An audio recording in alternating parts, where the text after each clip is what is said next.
Giants fans, welcome back to another episode of Only a Giant.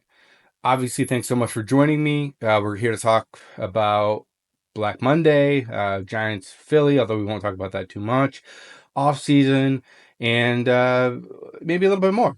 Thanks so much for joining me. Like I said, if you could please like and subscribe. I'm your host, Michael Doherty, and we're here finally. The most probably the worst season I've ever seen is finally over. Uh, Finished 3-14. Like I mentioned, got to be one of the worst seasons I've ever seen as a Giants fan. And I've been around for a few bad ones, I would say. I do remember back in like '04 with the Eli draft, and obviously a few others kind of mixed in. But this was probably the worst that I can remember.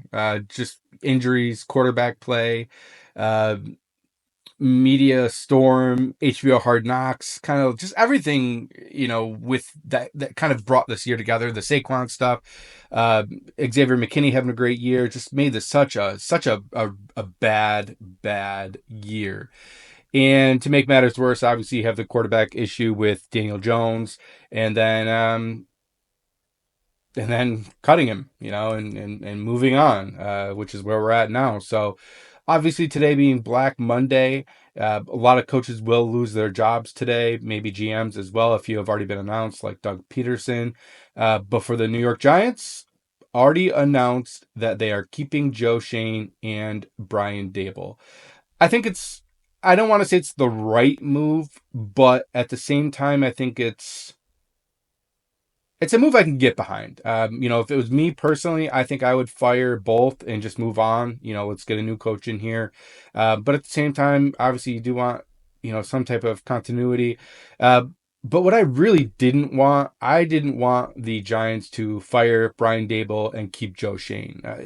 To me, you're bringing in, kind of a new head coach into a tough situation where probably a lot of the good candidates are not going to want to come here because you're coming into a situation where the GM may only last that year, and then you're probably looking for a new job as well. So, uh, Joe Shane back, Brian Daboll. I had to wear my shirt. Brian Daboll back as well, um, and we'll run it back for 2025. And what does that mean uh, moving forward here? You just hope that this regime does not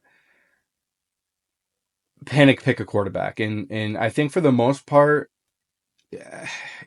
we've kind of matched need with BPA a little bit, I would say, with these past drafts, with Deontay Banks being a cornerback, a position of need, Evan Neal, a position of need, Kayvon Thibodeau, a position of need, Malik Neighbors, position of need. But I think for the most part, a lot of those top first round picks have kind of all matched value as well. So I just hope that we kind of keep that in check. If we go, quarterback wise, if we go with a free agent, if we go with, drafting a guy or trading for somebody, then I'm okay with that. But just don't panic pick a quarterback here. Make the right pick. I love Mason Graham. If the quarterbacks aren't there, if you like Cam Warren but you don't love Shador, don't force the pick. I mean, that was my biggest issue with having the number one overall pick and why I wasn't as peeved as maybe everybody else about the win against the Colts. I didn't want to get forced into a situation where we had to draft Shador Sanders, and um, I think that's what Dion and Shador have been campaigning for this whole time. They want to be the number one overall pick. Is what they want to have. Now, does that change with the Tennessee Titans having the first overall pick? Yeah, that might. But prior to that, they were all about the Oakland Raiders when the Oakland Raiders had the number one pick, and then all of a sudden the Giants had the number one pick for a week or however long it was, and all of a sudden it's all about the Giants. I think he was really campaigning for Shador Sanders to be the number one overall pick, not that he specifically wanted to go to the Giants. And that's just my take on that. And I think that if the Giants did have the number one overall pick, I'm not saying that Deion Sanders is all powerful or anything like that, but I do think that he would have influence on this. And maybe in a situation where he shouldn't be the number one overall pick, maybe it would kind of get forced into conspiracy theory a little bit there, but I'm just glad we're not in that position now. There's two other teams in front of us. If we pass on him for some reason, he's still there, then so be it. But I've said this a few times. Drew Aller is the guy that I probably really want in this draft if he ends up coming out. I know right now he has declared that he is not coming out. But all the kind of the buzz and everything I'm hearing is that if he has a really strong showing here in the playoffs and he already had one good game, that he may kind of be forced to declare. I mean, if you're going to be a top 5 pick, unless you really have a desire to go back to school, I think you're kind of silly not to go out at that time. You never know what's going to happen next year. Look at who remembers Jake Locker, when he would have been probably the number one overall pick as a I think it was like a redshirt sophomore or something of that nature out of Washington, and he decided that he was not going to come out. He went back to school for another year, had kind of a subpar year, and ended up being like a 11 or 12 or something like that, I believe. Man, where did he go to? Minnesota, maybe? I don't remember for sure on that, but still was a first round pick. But there's always risk in that. If you're already a number one pick, then or a top 5 pick, then man, you should probably go out. And that would be the guy that I really want. 6'5", 240, young. I think he's 20, will turn 21 maybe prior to the draft. And just seems to have all the intangibles. Had a pretty good year this year. Seems to be getting better every year. Seems to have the right head on the shoulders. Obviously, I haven't done any scouting on him or anything like that. I'm not a scout. I won't pretend to be. So, I'm pretty much going off information that I've seen. But I do watch games. I try to find games that I can watch and stuff of that nature. And I'll definitely do a lot more of that kind of coming up here. So, uh, but we're here, guys. We're here. The season's over. We're into the off season. I personally love the off season. Obviously, I'd love the off season a little bit more coming off a much better season. But at the same time, it's fun to have a top pick, have a top 5 pick. We have the third pick in the first round. We'll have the second pick in the second round, and we'll have the first pick in the third round. And that's um, some more ammunition here to try to make this team better and try to be competitive. I think, despite what we saw in the field this year, I think we are getting talent. The 2024 draft was definitely a good draft so far on paper. 2023, not looking great, but we'll see. And then 2022, we already know. I mean, Kayvon's Kayvon. Evan Neal, I think maybe he played okay since he came back, but I think you still see that he's not a right tackle. Maybe we got to try him at guard. Maybe we'll trade him. Who knows? But I don't think he's a long-term answer there. I think Illuminor should slide back over to right tackle. Andrew Thomas back to left tackle and kind of go from there. One thing I do want to point out here, if Drew Aller does not come out, if Cam Ward isn't there, and we're choosing between Shedeur Sanders and Mason Graham and one of the cornerbacks, for me, it's tough for me to want to pass up Mason Graham at that point. Guy's a stud. Putting him next to Dexter Lawrence and getting one other big guy to kind of shore up that defense in the defensive front to stop the run, like that would be huge. Yeah, quarterback, obviously is a need, and that's going to need to be filled. I'm not going to sit here and say that it doesn't, whether that's a free agent, whether that's, trading back into the first and getting a guy, or, a little bit later in the draft in the second or something of that nature. I still love Kyle McCord. I'm sure there's going to be some later guys. People love Dylan Gabriel. There's going to be a lot of guys in this draft, I think, later that are worth looking at, where last year, after the first round, a quarterback didn't go to like the fourth or something like that. And it was the, what's his name? The South Carolina guy, Rattler, Spencer Rattler. Very different quarterback class this year. Maybe not quite as top heavy, obviously, but much deeper in this class, I believe. And still, Kyle McCord, love him. That's, one of my go-to guys right there. If he ends up not having that next year of eligibility and does indeed come out in the draft, I think he'll be a riser. Does he get into the second round? I don't know.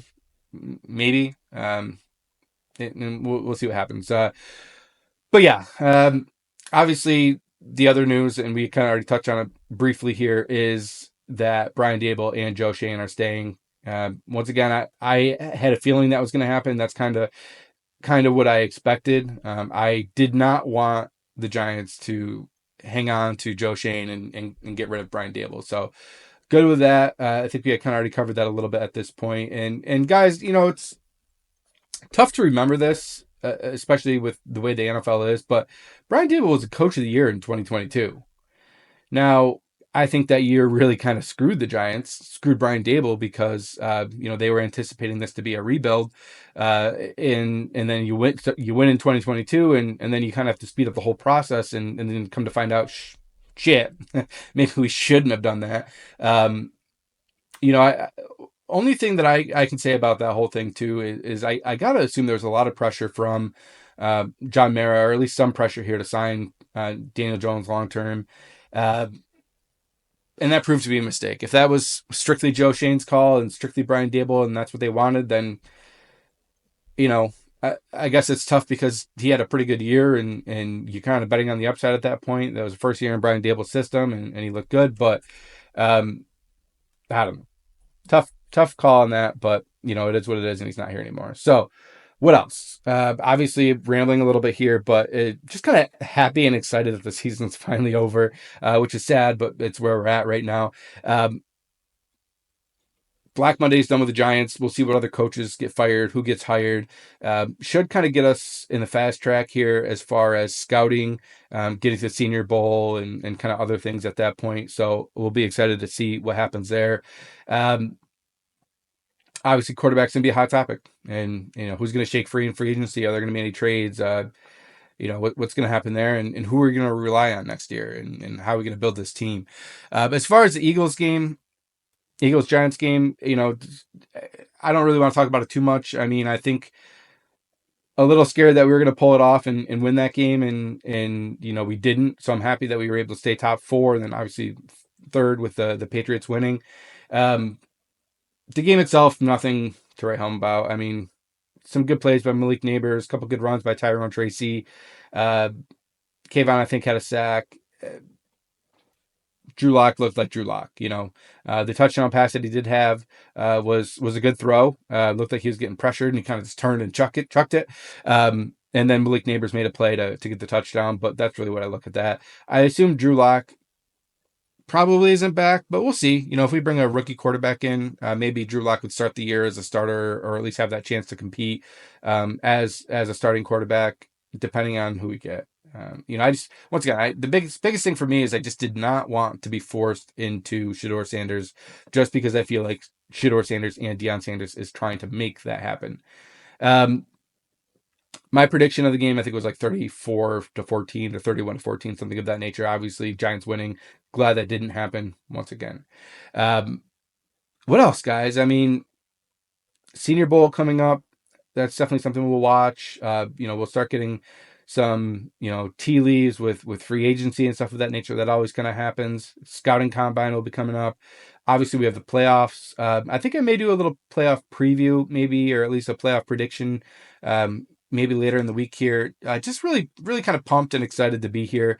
Pumped and excited to be into the off season. Really, really just happy this freaking year is over, and I'm sure a lot of other people are feeling the same damn way. Um, that's all I got. A little bit short, sweet here. 15 minutes, maybe somewhere around there. But we don't need to belabor the point. The facts are the facts. Giants are bringing back Brian Daboll. They're bringing back Joe Shane. They're going to run it back one more year. If it doesn't work, they're gone. If it does work, awesome. They have a really tough schedule coming up here. If it's another 2-14 year, or 2-15, whatever, 3-14, then we're probably looking at a quarterback next year if we don't take a quarterback this year. But you got to assume they're going to fill that position. That's obviously a position of need. They're probably going to want to get a rookie quarterback, but we'll see what happens. We'll see who shakes free. Maybe they go after Sam Darnold. Maybe they try to trade for J.J. McCarthy, although the rumor is they have no interest in trading him. But of course, you're going to say that. You're going to say that about your player publicly. We'll see what happens. But that's all I got today, guys. Let's go Big Blue. Let's enjoy the fact that we're finally in off season. This horrible season is finally over. We're keeping the coaches for better or for worse. A little bit of stability at the very least here, and we'll go into 2025 with a new team, a new quarterback. Hopefully a better team, a deeper team, and maybe some hope for the year of 2025. Love y'all. Hope you had a good Christmas, Happy New Year, a great weekend, and let's go Big Blue. Peace.